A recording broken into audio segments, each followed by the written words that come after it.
What's going on YouTube? Welcome back to LTH. My name is David. In this video, we're going to talk about creating your first virtual machine template inside of Proxmox. So why is this so important? Well, as a HomeLabber, we create lots of virtual machines, and every time you do that, you have to go through the Ubuntu installer and pick your username and pick your password and set up all these things and run the installer and the updates, and it can like legitimately take 15 minutes, 20 minutes, and it's a big waste of time. Well, in about 15 or 20 minutes of this video, you're going to create your first template, and then you can just clone that and have future virtual machines set up within seconds to allow you to install any service, other services that you may want to install. So let's show you in today's video.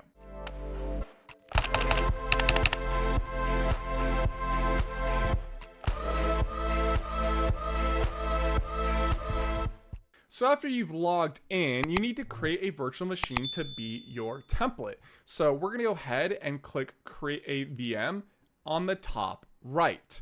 When we click in, I'm going to name this Ubuntu 25 template, just like so. We're going to click next. We're going to click our Ubuntu. I guess it would be Ubuntu 26. We're not on 25, we're on 26.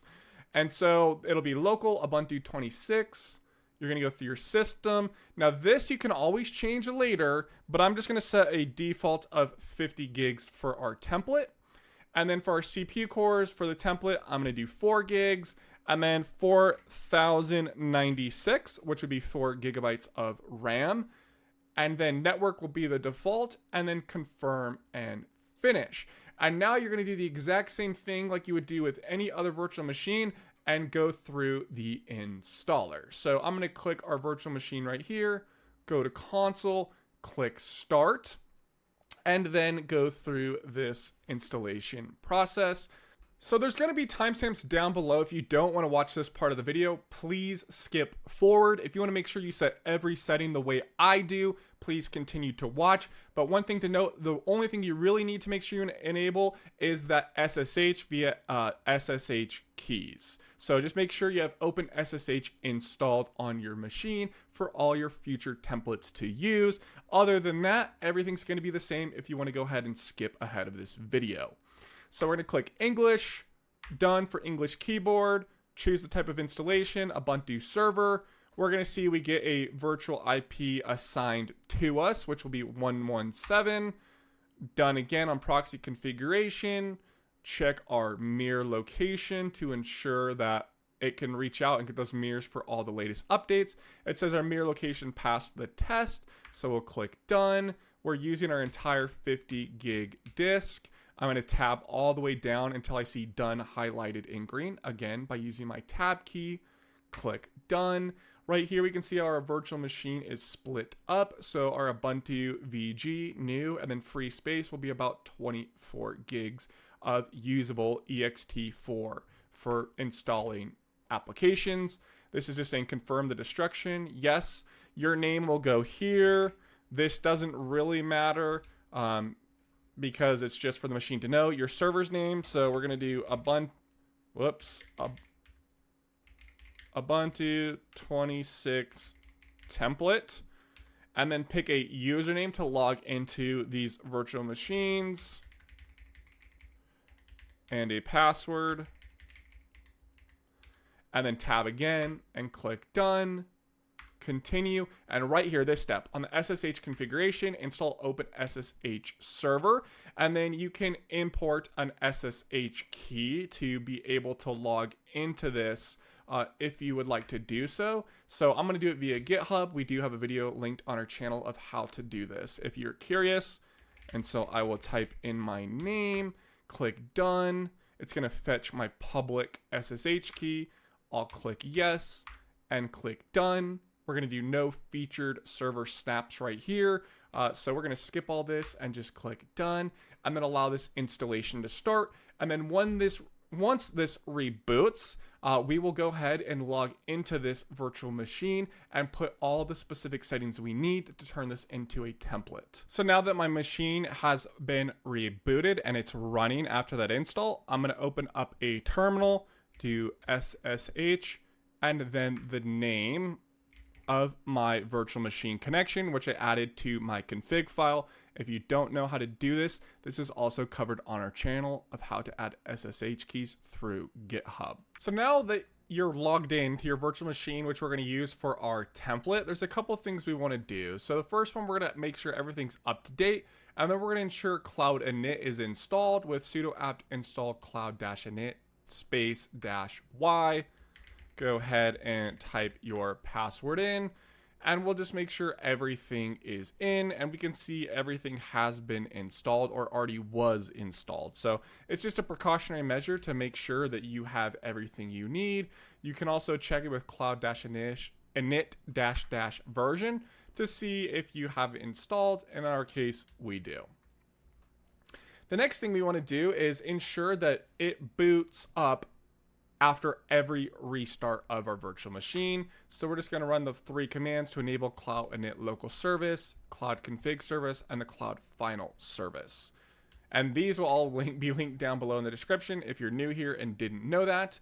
The next thing we need to do is remove the SSH keys from our host for our VM before turning it into a template, because we don't want the same SSH keys and the same identity across all of our templates, which could cause several security issues, technical issues. Like essentially if somebody hacked one virtual machine and they were all sharing the same SSH key, they could get into all of them potentially. So it's something you want to make sure you remove.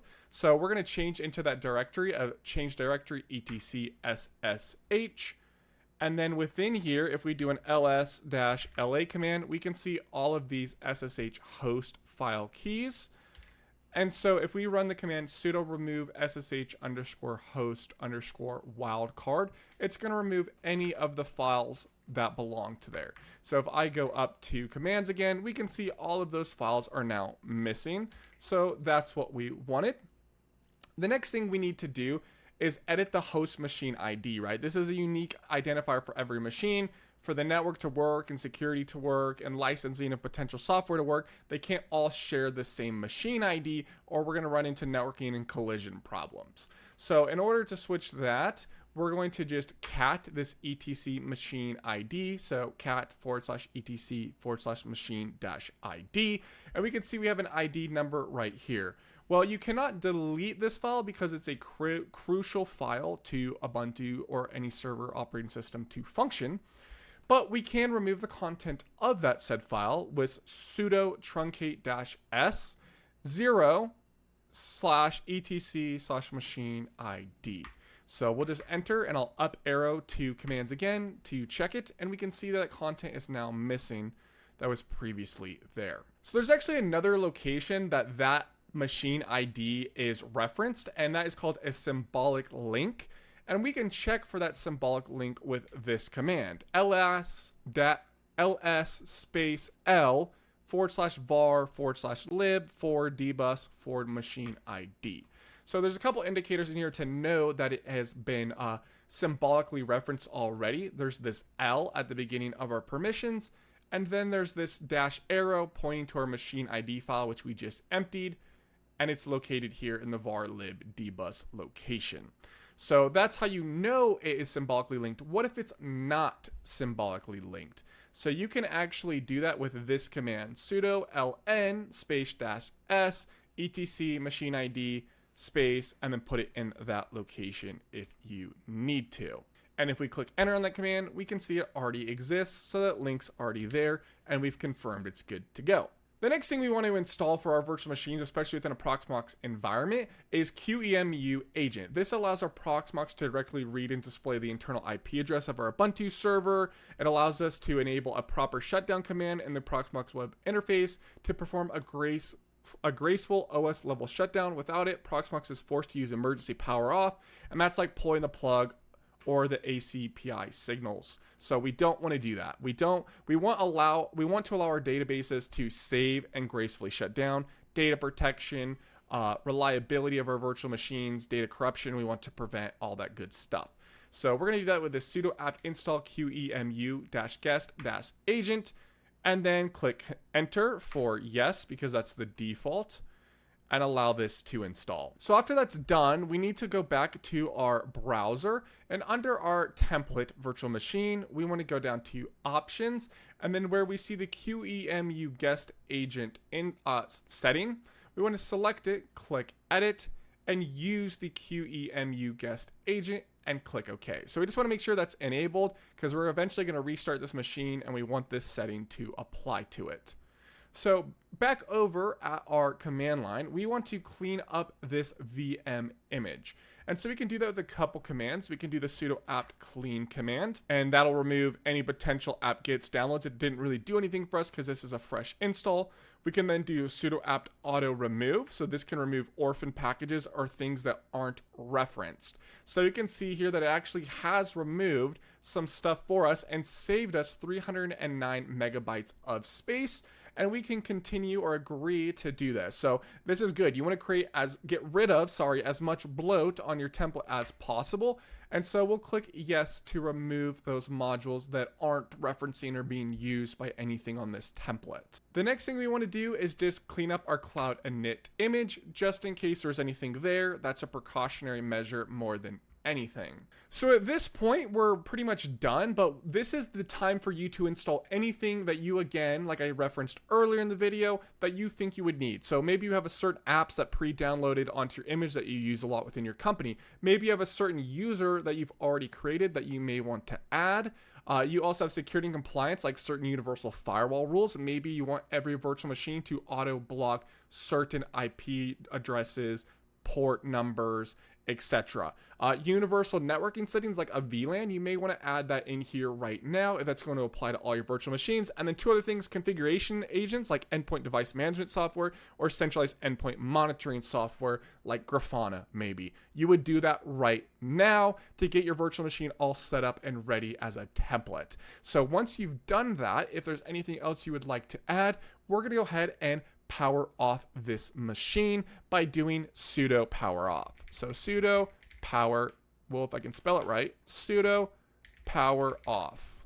And the connection is closed. So let's go back over to Proxmox because there's a couple things we need to do in there. So this is your warning. Right now, this is a one-way process. This means when it becomes a template, you can never undo this and you cannot edit the template going forward. It just is how it is. Okay, now one thing you could do potentially, I'll be honest, I haven't tested this, but you could right click on this, clone this, give it a name of Ubuntu 26 template clone, and then essentially just clone that so you have it just in case this is messed up or you are wanting to edit it. So again, I don't know if that's going to work or not, but it's something that you may want to try if you're testing this out because I haven't tested it. So now let's create a clone. So we're going to right click on our original template. We're going to click convert to template and then convert to template, select yes. And then we're going to give this just a minute to convert to a template. So you can see down here in the bottom, it's still loading. So come back to this video once your little logo changes to a piece of paper / the little computer icon. Okay, so now that that's done, we can see our little paper and our PC icon. And then on our screen here, we can see it looks a little bit different for our template. And so once we're under here, we're going to go down to the hardware tab, and then we need to remove the ISO image installer because if we look, this is the live server ISO image to do an install. So we're going to select this, click edit, and do not use any media, and then click OK to disable that. The next thing we want to do is do this little add drop down, find our cloud init drive, and select it. From within here, we need to select where we want the default templates when they're recreated to save that data. So when you clone this and create a new virtual machine, it's going to create that virtual machine in this storage location. And we're going to click add. So the next thing we're going to do is click the cloud init tab right here. And under here, you can essentially create a user, a password, add an SSH public key if you would like to, as well as some basic IP configs. We've already created a user because during the Ubuntu install, we created a user because that's just what the Ubuntu installer has us do. So this would essentially be a repeated process, but if you were to edit or add anything here, you would need to click regenerate image after you're done. Sorry guys, editing Abe here. I don't know why I didn't say this in the last step, but when you're under your cloud init tab, creating your new virtual machine template, you need to go under your IP config, click edit, and then set these to DHCP, and then you can continue with the rest of this video. If you don't do that, when you create your new virtual machine, you will not get an IP address assigned to your cloned template because you don't have this set. So if you were to go up to summary under IPs, you would not see this IP address or this IPv6 unless you set the cloud init IP config to DHCP. Now let's get on with the rest of the video. Okay, and that's essentially it. But how do we use our clone so we don't have to do the same process a million times? Well, you can right click on it, select clone, and then name it whatever you want. So new machine, the resource pool, if you have multiple resources to pick from. In this case, we don't.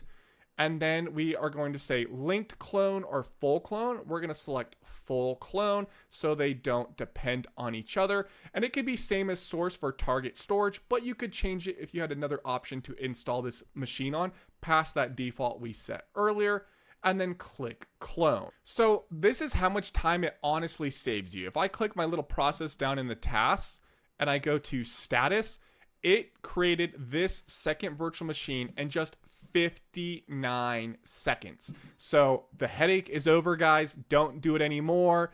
Don't change anything. Don't keep going through the Ubuntu installer process over and over again. You can just go in here after about a minute, click start now, and your new virtual machine exists for whatever thing that you want to do. But there's just one last step that we need to do for this virtual machine. We need to change the host name to something unique, because we don't need all of our machines showing the same host name. So we can do that right now after this boots up. So again, that password we created during our template. Of course, Cloud Init is doing a whole bunch of processes, which it should do because we wanted it to create any missing files that it may have had.